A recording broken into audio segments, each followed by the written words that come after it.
क्या वाकई आज की मुलाकातों के बाद हुकूमत और इत्तेहादियों ने फैसले कर लिए हैं। हमारे से सीनियर साथी रज़ाकार मीर साहब बोलते हैं। मीर साहब बहुत शुक्रिया। मीर साहब लंदन चले गए थे, फिर लंदन से वापस आए, कहते अकेले नहीं बोझ उठाएंगे। इत्तेहादी कह रहे हैं कि हम बोझ उठाने को तैयार हैं, गरीब आदमी पे कम आए, अमीर पे ज़्यादा है। आज हो गए हैं फैसले, ये कहा जा सकता है, या अभी तक नहीं समझ में आ रहा है इनको कि इलेक्शन में जाना है या फिर मुश्किल फैसले करके अगले साल तक कंटिन्यू करना है? शाहजेब साहब, मेरी हुकूमत की इत्तेहादी जमातों की जो लीडरशिप है उनसे भी मेरी बात हुई है, और कुछ जो वफाकी वज़रा जो लंदन गए हुए थे उनसे भी बात हुई है। तो ये बात बड़ी क्लियर है कि मौलाना फजलुर रहमान साहब से मैंने पूछा तो उन्होंने कहा कि ये हिजान क्यों बरपा है। मैंने कहा मौलाना साहब, हिजान हमने तो नहीं बरपा किया, ये हिजान तो हुकूमत के अंदर जो कन्फ्यूजन है उसकी वजह से बरपा। उन्होंने कहा एक बात तय है कि इंतखाबात से पहले कुछ इस्लाहात होनी है, तो जब इस्लाहात हो जाएंगी तो इलेक्शन हो जाएगा। और दूसरी बात कि खुद इलेक्शन कमीशन जो है वो कह रहा है कि 3-4 महीने से पहले इलेक्शन नहीं होगा, तो मैं या शहबाज शरीफ साहब अगर चाहें भी तो हम कैसे इलेक्शन करवा सकते हैं। तो फिर मैंने कहा तो अभी आप शहबाज शरीफ साहब के पास जा रहे हैं तो आप उनसे यही बात करेंगे। उन्होंने कहा मैं यही बात करूंगा। इसी तरह पीपल्स पार्टी की जो लीडरशिप है वो उसका भी यही मौकफ है। जरदारी साहब ने भी क्लियर किया हुआ है, शहबाज शरीफ साहब को भी, नवाज शरीफ साहब को भी, बिलावल साहब ने भी क्लियर कर दिया है। बिलावल साहब अमेरिका गए हैं, वहां से स्विट्जरलैंड जाएंगे, स्विट्जरलैंड से वापस आएंगे, चाइना चले जाएंगे। तो इत्तेहादी तो मुझे क्लियर नजर आ रहे हैं। कन्फ्यूजन अगर है तो वो मुस्लिम लीग नून के अंदर है, और मुस्लिम लीग नून जो है उसके अंदर कन्फ्यूजन की क्या वजह है ये मैंने पहले भी आपसे अर्ज किया था कि शहबाज शरीफ साहब वजीर आजम है, उनको बताएं कि उनको किसने कहा है कि आप फटाफट इलेक्शन की डेट अनाउंस करें। तो लेकिन क्योंकि शहबाज शरीफ साहब जो है वो मुस्लिम लीग नून के वोटों से तो वजीर आजम नहीं बने, वो तो पीपल्स पार्टी और JUI और बाकी जमातों के वोटों से भी के बगैर तो वजीर आजम नहीं बन सकते थे। तो उनके बगैर वो चल नहीं सकते, इसीलिए वो सबके साथ मशवरा कर रहे हैं।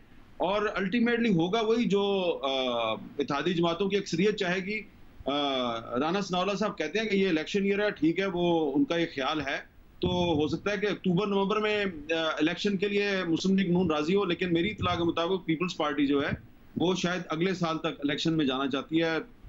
JUI भी अगले साल इलेक्शन में जाना चाहती है। तो ये बात तो क्लियर है कि ये जो डेडलाइन दिया तहरीक इंसाफ ने कि 20 मई से पहले पहले इलेक्शन डेट हमें दो, वरना हम तुम्हें छोड़ेंगे नहीं, तो ये तो नहीं होने वाला। अगर इलेक्शन और ये फिर इत्तेहादी इसके लिए भी तैयार हैं कि जी मुश्किल फैसले करें फिलहाल, ताकि अगले साल अगर इलेक्शन होते हैं तो अगले साल तक इकोनॉमी को हम स्टेबलाइज कर सकें।